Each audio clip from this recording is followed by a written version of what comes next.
Fala galera, mais um vídeo aqui pro canal. Falar sobre o jogo de ontem entre Vasco e Portuguesa, né? Vitória fácil do Vasco por 4-1. E já vou começar falando sobre que eu vou botar aqui, que eu botei aqui no título do vídeo, né? Sobre o Hugo Moura. Em relação assim ao que eu vejo do time do Vasco marcando no meio-campo até o momento. É muito legal você ganhar na Madureira, golear a Portuguesa em casa. Show de bola.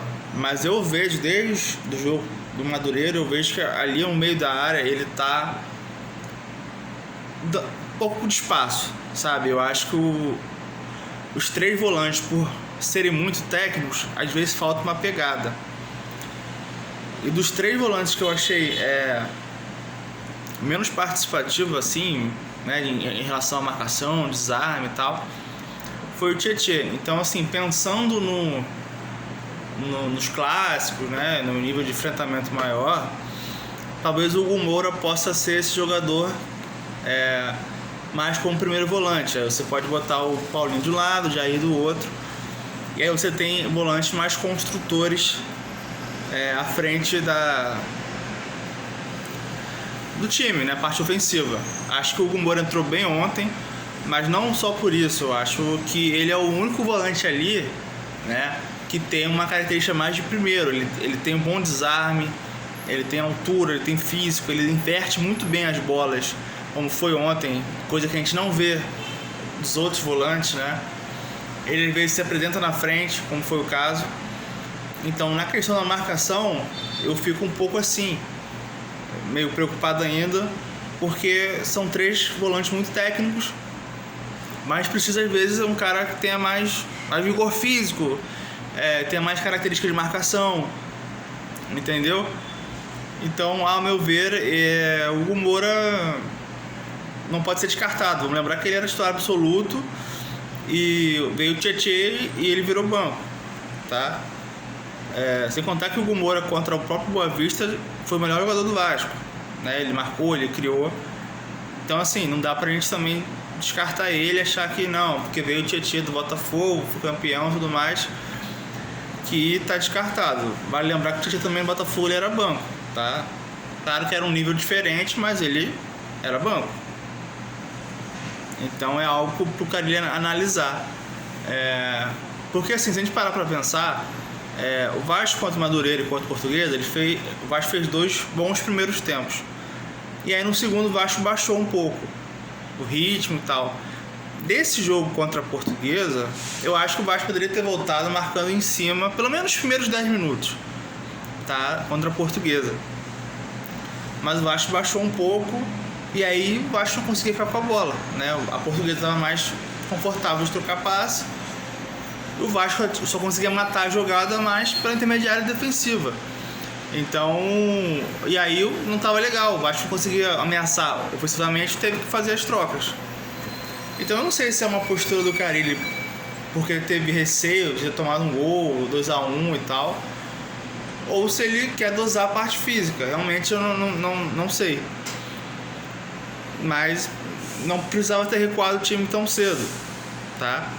Repito, os lances aconteceram com as trocas, não foi uma postura do time que estava lá. Contra o Madureira, eu acho que o time cansou um pouco, então baixou as linhas, teve as mudanças que de fato o elenco do Vasco é um elenco curto, até que se contrate mais jogadores, pelo menos uns 2 atacantes de lado, para poder ter variação tática, que os que tem aí não vai mudar muita coisa. Quero dizer, você vai tirar o Alex Teixeira, vai entrar o Marcos Domingos, pra mim não vai ser um cara diferenciado. E é um cara que joga por dentro, é um cara meia, entendeu? Não é um atacante, como o Alex Teixeira é. Então já é menos um atacante. Entendo que também tem o Ryan, que provavelmente vai entrar, né, nesse time como opção quando retornar da seleção, entende? Mas eu vejo hoje o Ryan como ou segundo atacante mesmo, ou como 9, o reserva do Verratti. Não vejo o Ryan como ponta, entendeu? Para usar num 4-2-3-1, tá? Em relação à partida do coletivo, eu acho que o Lucas Oliveira fez uma boa partida novamente. O João Vitor, ele me passa uma insegurança nos passes. Alguns passes de 2 metros que ele erra, dando pé do adversário. Às vezes, sabe, muito afobado.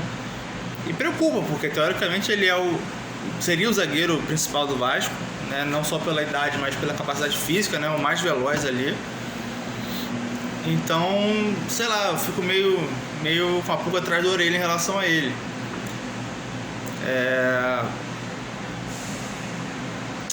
O time do meio pra frente, é o que eu sempre falo, ele produz e tal, mas sempre falta algum atacante, sabe? O Alex Teixeira até correu, fez algumas jogadas, mas falta mais um cara ali pra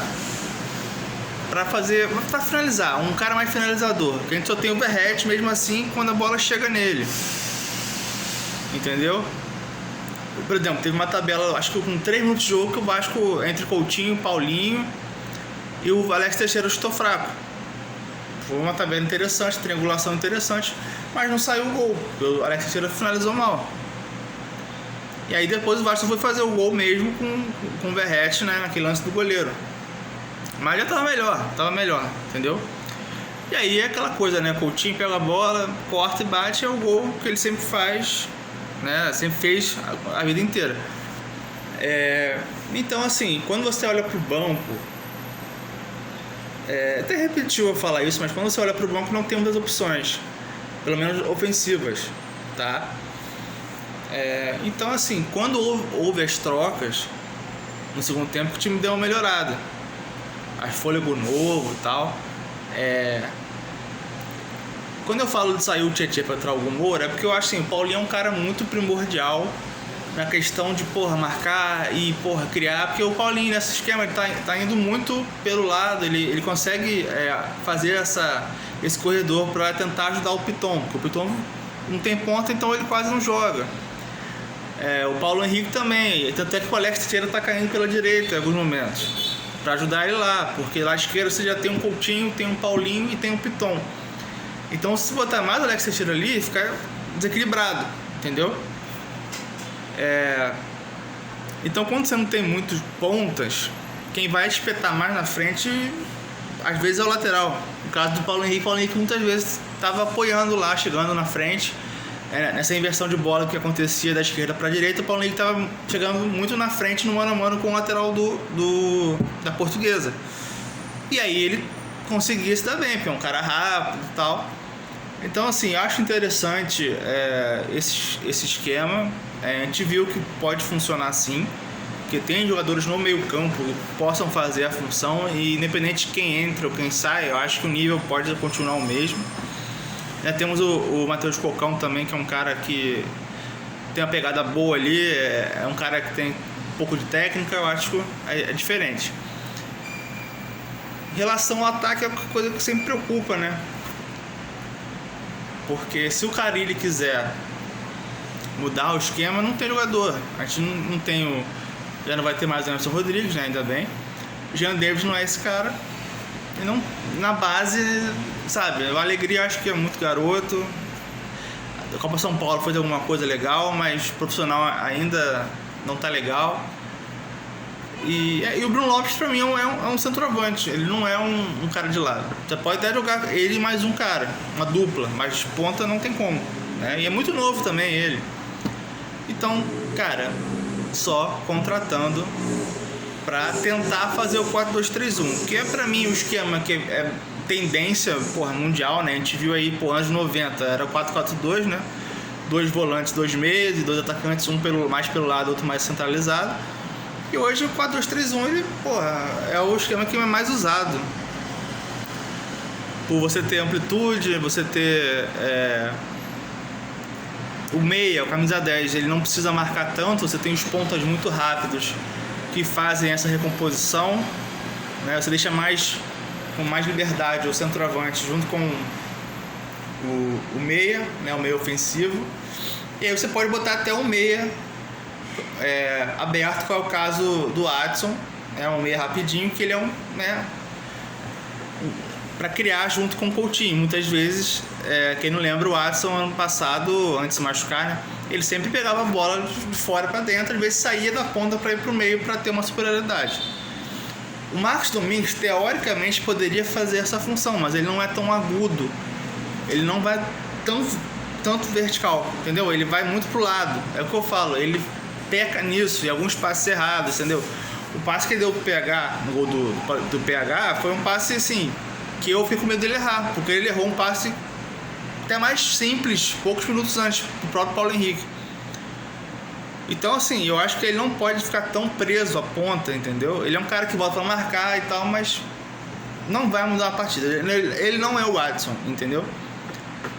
Se você contratar um ponta, dois pontas, um canhoto, que você joga pelo lado direito com o pé trocado, aí é diferente, porque o cara vai contra um, o cara vai cortar pro meio, o cara vai bater pro gol. Eu acho que o Domingos é mais um cara de passe, entendeu? Então é isso. Quarta-feira tem Vasco Maricá, né? 7 horas da noite. Estaremos aqui novamente, tá, pessoal? Um abraço.